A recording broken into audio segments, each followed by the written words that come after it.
మరణించి పాతిపెట్టబడి మూడో దినాన్ని తిరిగి లేచారో, ఈ చరిత్ర అంతటినీ నెమరు వేసుకొని మనల్ని మనం ఒక కథలాగా వినడానికి కాకుండా మనల్ని మనం దేవుని యొక్క సారూప్యతలోనికి ఎదగడానికి ఈ సమయాన్ని మనం వాడుకోవాలి.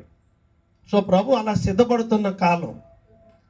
ఆయన ఒక గృహ నిర్వాహకుడుగా ఈ లోకానికి ఆయన వచ్చారు. అయితే ఇక్కడ ఉదయకాల సమయంలో నేను ఒక వాక్యం చెప్పాను కదా దేని గురించి మాట్లాడాను? సిస్టర్స్ ఎవరైనా, బ్రదర్స్ ఎదురుగున్నోళ్ళు ఫెయిత్, విశ్వాసం గురించి మాట్లాడారు కదా, విశ్వాసం.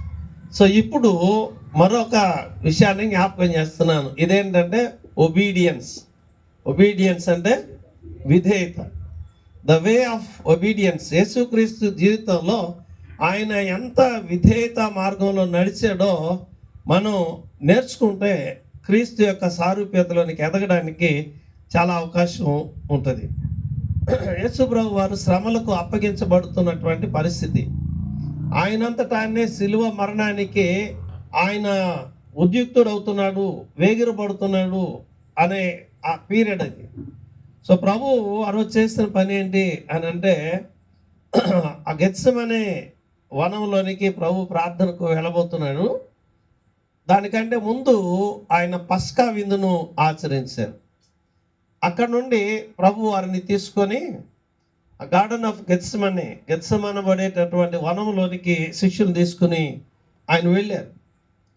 ఆ వెళ్ళే మధ్యలో జరిగినటువంటి పరిస్థితి ఏంటంటే, దేవుడు తన శిష్యులందరితో కలిసి పస్కా ఆచరించడం కోసం ఇష్టపడ్డాడు ఆయన. పస్కా ఆచరణ అనేది ఆ రోజైనా ఈ రోజైనా యూదులకు చాలా చాలా ప్రాముఖ్యమైనటువంటి పండుగ దినం. పస్కా విందులో ప్రభు ఉన్నారు. దాన్ని మనం బల్లారాధన అంటున్నాం, ఈరోజు ప్రభురాత్రి భోజనం అంటున్నాం. సో అక్కడ ప్రభు ఎందుకు పిలిచాడు 12 మంది శిష్యులను అంటే, ఫెలోషిప్ కావాలి, ఆయనకు సహవాసం కావాలి. మనం ఎందుకు వచ్చాం? మనల్ని ఏమంటారు? సహవాసులు అంటారు. ఎవరితో సహవాసులు? మనం ప్రభుతో సహవాసం. ప్రభుతో సహవాసం దగ్గరికి వచ్చినప్పుడు ప్రభు అక్కడ ఏం చూశారు అని అంటే, ఆత్మలో కలవరపడే సంగతి చూశారు. ఆయన అంతరంగం కలవరం పడింది.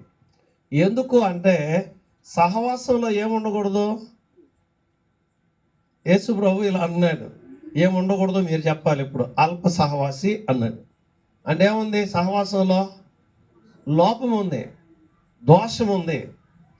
ఒక వ్యక్తి ఉన్నారు,